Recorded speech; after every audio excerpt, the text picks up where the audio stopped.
My name is Juanita Shanks, and I am here today with FailSafe-ERA, who is going to be having a conversation with me about this earned sentence credit law that is now going to be releasing thousands of inmates on the 1st of July of this year. Well, what are we going to do about that? Sincere, can you talk a little bit about how this happened?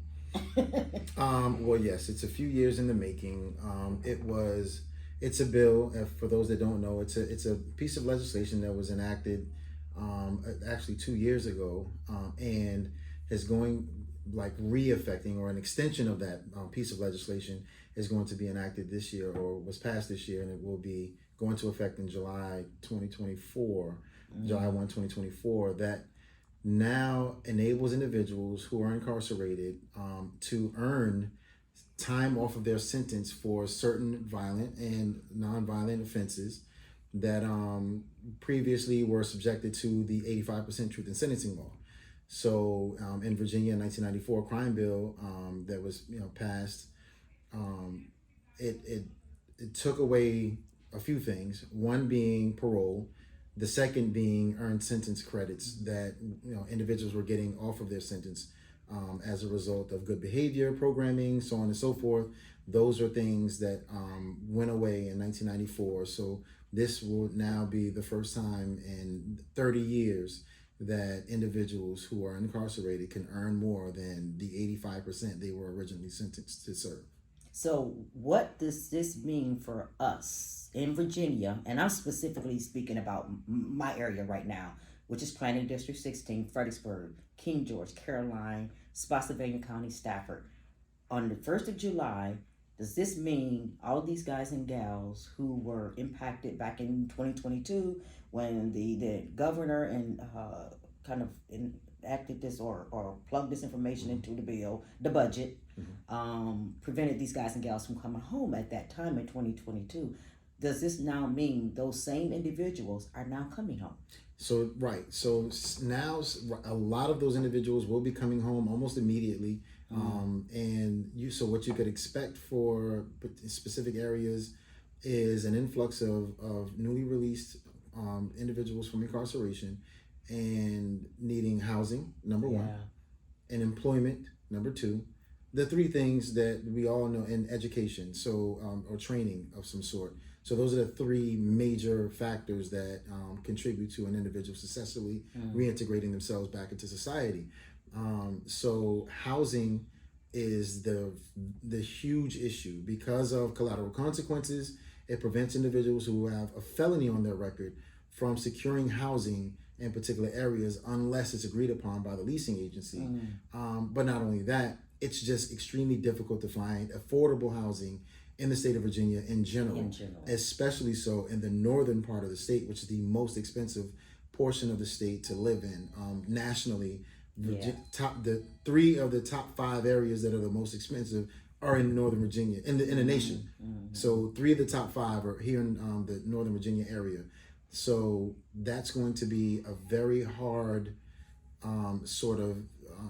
issue to navigate in the upcoming maybe year or so, especially when these individuals start to come out July all the way through the end of the year. It may slow down at the beginning of the year, and then things will kind of balance itself out moving forward. But especially so July 1st, you will see lots of individuals all across the state coming home, and the one thing they will need is the one thing that the state is struggling with right now is housing. Employment, not so much. The housing is the number one thing. So what do we do about this problem if we don't have a place to house them? I remember when we had COVID, there was no crime being committed because you know why? We put people up in hotels. We found that we made a way, right? I know someone who I just talked with whose son was going to be released January 2025. She got word almost immediately that her son is now coming home July 1st, 2024. 6 months earlier than when he was going to be released. So we know that, but he has support, so that's great, right? But what about those people who's coming out here to our areas that they have absolutely no support? So my message here is to the leadership in our communities, governor, the leaders of our community. What are you going to do? What can we do together collectively as a community, as a group of people, knowing that this is getting ready to happen in our community, that these guys and gals are coming home. And oh, by the way, I had a task force when we thought this was happening prior to now. But then that went away, and so we didn't have to be concerned about it. But it's real now.